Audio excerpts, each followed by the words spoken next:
بسم اللہ الرحمن الرحیم، السلام علیکم ورحمۃ اللہ وبرکاتہ۔ ہم نے سنا ہے کہ شام غریبہ میں شیعہ لوگ مختلف باتیں ہم نے سنی ہوئی ہیں، یہ کرتے ہیں وہ کرتے ہیں، لائٹیں بجھا دیتے ہیں۔ تو آج ہم خود دیکھیں گے کہ شام غریبہ میں کیا ہوتا ہے۔ یہاں میں آپ کو لے کے چلوں گا جہاں پہ شام غریبہ کی مجلس منعقد ہے۔ خود آپ دیکھیے گا کہ یہاں پر شیعہ لوگ کیا کرتے ہیں، کون سی ایسی حرکات ہوتی ہیں کہ جو یہاں پر کی جاتی ہیں۔ تو آج ہم اس کا دیکھیں گے انشاءاللہ۔ میں ابھی بھی ایک مجلس اٹینڈ کر کے آیا ہوں، تو میں چاہوں گا کہ آپ لوگ بھی اس کو دیکھیں۔ نبی صلی اللہ علیہ وآلہ وسلم نے فرمایا کفا بالمرء کذبا ان یحدث بکل ما سمع۔ آدمی کے جھوٹا ہونے کے لیے اتنا کافی ہے کہ ہر وہ سنی سنائی بات کو آگے پہنچائے۔ تو آج انشاءاللہ ہم آپ کو اندر سے دکھائیں گے، اس کی ریکارڈنگ کریں گے کہ شام غریبہ ایکچوئل ہوتی کیا ہے اور آپ لوگوں کو کیا بتایا گیا ہے، آپ لوگوں نے کیا سمجھ لیا ہے۔ تو اس کو انشاءاللہ ہم دیکھتے ہیں۔ آئیے دوستو، اور جو کچھ ہوگا انشاءاللہ بغیر ویڈیو کاٹے ہوئے میں آپ کے سامنے بیان کروں گا۔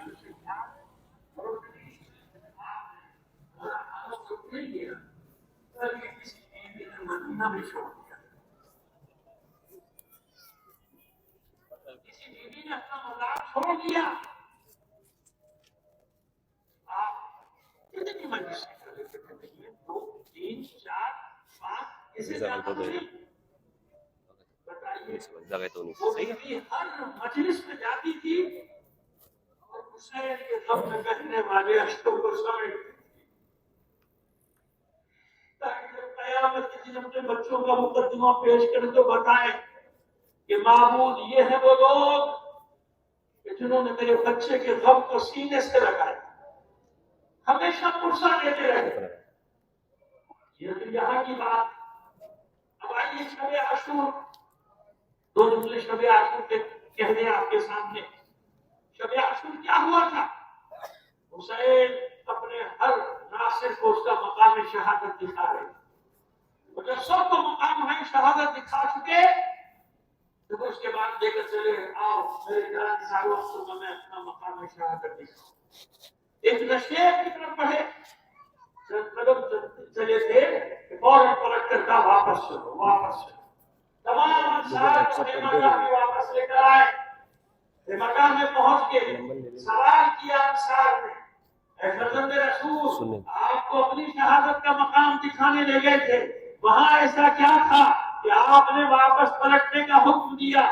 میں اصل روایت کے الفاظ نہیں بول سکتا، نہ میری ہمت، خلاصہ کر کے بتا رہا ہوں۔ جو حسین نے فرمایا کہ میں تمہیں وہاں کیسے لے جاتا جہاں کل میں ذبح کیا جاؤں گا، میری ماں زہرا بیٹھی ہے، میری ماں بیٹھی ہے۔ اسی لیے تو میں کہہ رہا ہوں کہ تمام مقاصد میں تو یہ لکھا تھا کہ جب حسین زرجنہ سے نیچے تشریف لائے تو اتنے تیر جسم اثر میں بے بس تھے، اتنے تیر تھے کہ آپ کا جسم اثر تیروں پر معلق تھا، زمین سے لگنے نہ پایا تھا۔ مگر میں ہمیشہ یہ کہتا ہوں کہ نہیں، اگر تیر نہ بھی ہوتے تو حسین کا جسم اثر زمین سے نہیں لگ سکتا تھا۔ کیوں؟ جب حسین زلجنہ سے نیچے تشریف لا رہے تھے کوئی ماں گود پھیلائے بیٹھی تھی۔ میرے حسین تجھے آج ہی کے دن کے لیے چٹنیاں پیس پیس کر پالا تھا۔ زینب حیران تھی، پریشان تھی۔ اچانک سرخ و سیاہ آندھیاں چلنا شروع ہوئی، ایک ندا تھی جو گونج رہی تھی آسمان و زمین کے درمیان، الا قد قتل الحسین بکربلا، الا قد ذبح الحسین بکربلا۔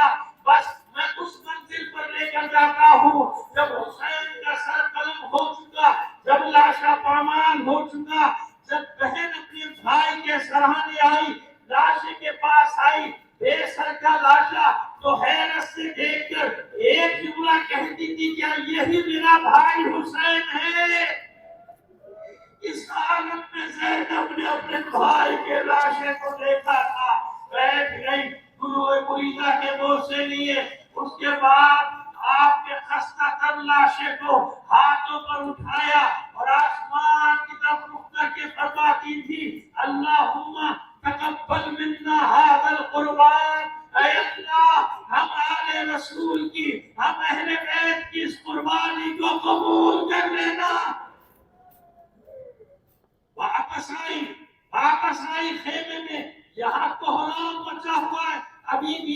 رو رہی ہیں، ابھی ماتم کر رہی ہے حسین کا کہ گھوڑوں کی ٹاپوں کی آوازیں آنا بلند ہوئی، بچے سہم گئے، بیویوں نے ایک خیمے میں جمع ہونا شروع کیا۔ حملہ کیا ظالموں نے، پہلے ایک خیمہ لوٹا اسے جلایا، بیویاں بچے دوسرے خیمے میں، دوسرا جلایا، تیسرے خیمے میں، ایک خیمہ باقی بچا۔ بیمار کا شانہ پکڑ کے ہلاتی تھی زینب، بیٹا اٹھو، بیٹا اٹھو، غضب ہو گیا، قیامت ہو گئی، بتاؤ کیا کرے زینب؟ سب خیمے جل گئے، سب سامان لٹ گیا، بس یہ آخری خیمہ بچا ہے، کیا کرے زینب؟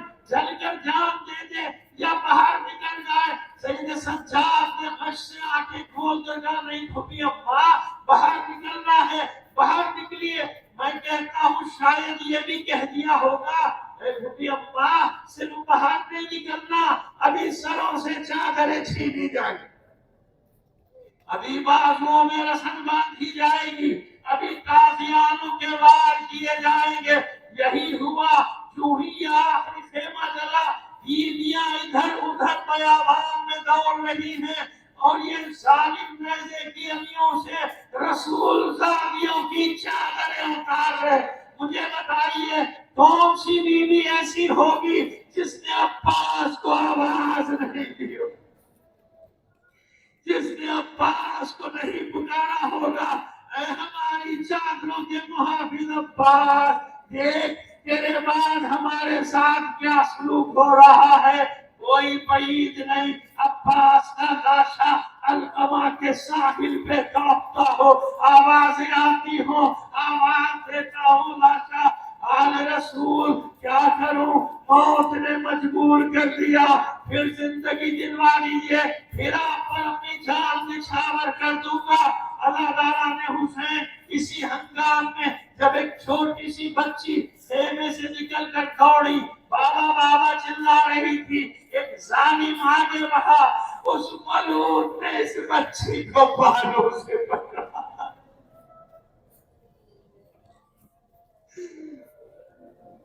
بالوں سے پکڑا، تماچے مارنے شروع کی۔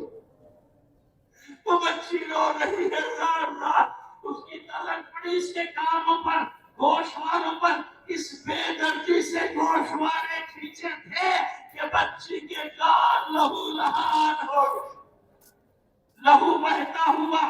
دامن میں کس طرح آگ لگی مجھے نہیں معلوم، مگر روایت میں یہی ہے کہ بچی کے دامن میں آگ لگی تھی، کانوں سے لہو بہ رہا تھا، دوڑ رہی تھی قتل گاہ کی طرف، آوازیں دیتی جاتی تھی بابا بابا بابا۔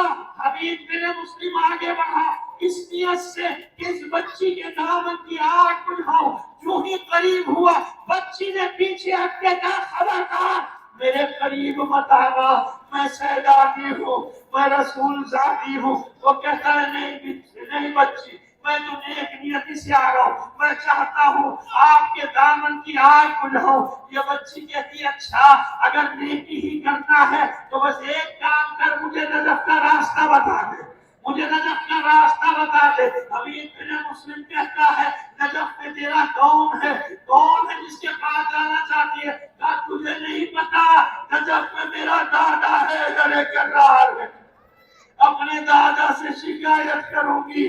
دیکھیے اس امت نے اپنے ہی رسول کی اولاد کے ساتھ کیسا سلوک کیا ہے۔ بچی دوڑتی رہی یہاں تک کہ ایک نشیب سی آواز آئی، میری بچی میرے پاس آ جا، میری بچی میرے پاس آ جا۔ بچی نے اسی سینے پہ سر رکھا، چین کی نیند سو گئی، رات چھا گئی، شام غریبہ چھا گئی۔